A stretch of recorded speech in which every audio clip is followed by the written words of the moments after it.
It is the Jim and Terry Show, coming to you from the Hobbit Hole Studio in Bobcaygeon. I'm one of your hosts, Terry, and the empty seat is where my good friend Jim would normally be. It's a solo podcast in a series. What am I talking about today? Well, you can hang up the phone, turn it off right now. It's a solo podcast. If you want to hear what I'm talking about, then continue on to listen. I'm talking about crazy stuff from the United States. What more crazy stuff could there be? Well, if my good friend Jim was here, I know that we would be bantering about the smoke, that Canadian smoke, the smoke that gets in your eyes. Smoke gets in your eyes. Yeah, Americans complaining about Canadian smoke.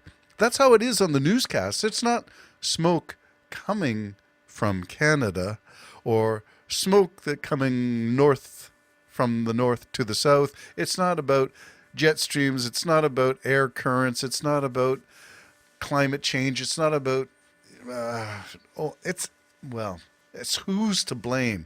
Somehow it always has to be about blame. So who's to blame for the forest fires? Who started them? Was it a match that lit the first one? There are, last time I looked, the map of Ontario looked like it was 100 or more fires that were burning. Yeah, so much stuff. Smoke does get in your eyes. And it's a question of what are we doing about it? If you're an American, you blame. You blame Canada. If you're Trump, you're going to raise tariffs and tax us on the smoke that we're sending down to the United States. Can't have smoke coming into the United States free. Got to tariff it. Well, that's the way it seems. And I'm wondering about the insanity of what is now the American nightmare that's plaguing Canada. When your best friend for 150 years is now looking like a crazy man released from the asylum. Sounds like it because there was a presidential notice, all points bulletin, the kind of talk that used to be the fireside chat, calming Americans down. Don't worry, we got this under control. Everything's going to be fine. Instead, it's vilify, demonize, and point the fingers and blame Democrats and Joe Biden. Of course. And a pox upon the houses of all the willing enablers who have facilitated this dystopian point in time when Canada is looking over the fence and wondering, what the hell happened to our neighbor? Well, it's maybe our barbecue has gotten out of control and the smoke from our steaks that we're enjoying has drifted over the fence and America doesn't like it. So tax them. Tariff them. What else can they do? Well, there's no border wall to stop the smoke. That's just one of the absurd things that's going on. Have you heard anything about the Epstein files? Not that I'm counting on anything, but, Todd Blanche is being interviewed for the appointment to DOJ as the Attorney General. Appointment. He's been acting DOJ head, acting Attorney General, but now he's trying to make a pitch towards the Senate, and I'm thinking, please, dear Lord, if there is a God in heaven, you will prevent this guy from being Attorney General. He is a sham, a shameful case of what is wrong with America. When such a person can be AG, America has fallen. And instead, we have the Epstein files still being buried under black ink and under processes and procedures that are claiming they cannot release them, or they already have, or they did the best they could, or they're translated from some other language and we can't release them. What? Yeah. So there's a lot of stuff, nefarious ne'er-do-wellness going on in the United States, but when you lose Megyn Kelly, Trump, you orange Jesus, there's something wrong with you. The far right is even abandoning ship. Will it go down? I don't know, because the guy's setting up for the false flag operation of, we warned you that the Democrats were responsible for election fraud. We told you. Yeah, well, if the Democrats were so smart at doing this stuff, why did you get elected in the first place? And why did you get elected a second time? And why were you allowed to be free in those 4 years in between without being prosecuted taken before the courts by Merrick Garland. Why did you not do time for your crimes from Jack Smith, who's spilling the beans on what was found? And it's enough to impeach, convict, and remove. But we're not going there because, no, it's not happening. America is somehow bent with inertia, bent over backwards. Dr. Bend over.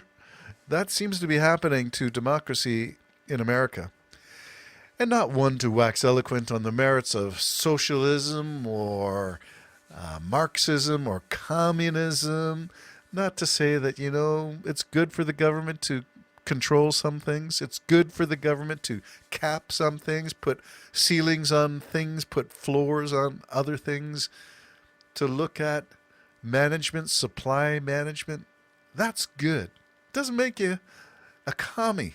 And it doesn't make you somebody that Joe McCarthy would round up with his men in black and grab you off the streets, as ICE is doing now. But that's America. It is busted. It is foobarred beyond recognition. We don't know who America is anymore. But there are some people that are worth following still.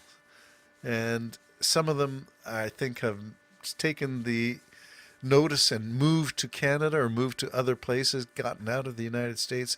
Others are still there trying to wage the battle, the good fight, fight the good fight against the encroachments of an autocrat. And if you don't believe that autocracy is the next step or is already the coup underway now, it's necessary for you to take a look at books like Fascism by Madeleine Albright. That was my first on my shelf after Trump won in 2016. Timothy Snyder's book is the next one that goes along with these things. And Snyder has left his post and come to U of T seeing the writing on the wall and feeling, I think, that he can have a better pulpit to preach from on the dangers of American fascism from here than there.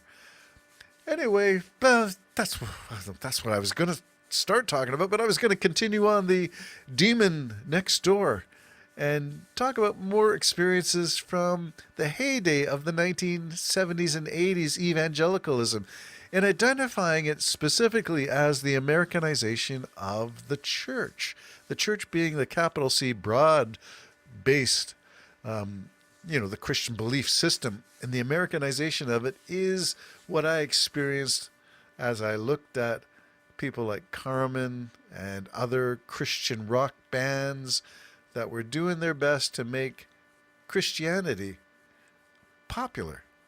And it's not as if it had anything to do with the merits of the faith or belief system. It was that, electric guitars and pounding drums did attract a crowd. You got attention.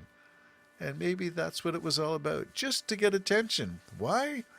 Because, as Pierre Burton wrote in his book, The Comfortable Pew, the numbers were declining after World War II. They weren't growing, except in this peculiar brand of Christianity called evangelical fundamentalism.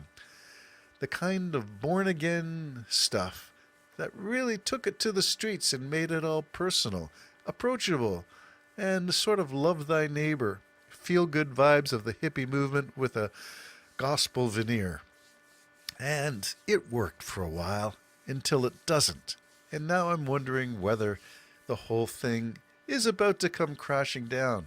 Not because, anything in particular, but because the nuns, those with no affiliation, N-O-N-E-S, the nuns, the non-believers, is a growing facet of the population, at least according to the Pew Research Foundation. It is growing. I think in Canada, the nuns, the non-affiliated, are up to about 26. Over a quarter of Canadians say they have no affiliation, no religious faith, and that's growing. Well, let's figure it out. What's the way forward? If you ditch faith, what's your substitute? Jim and Terry Show, pondering the future. Bye-bye for now.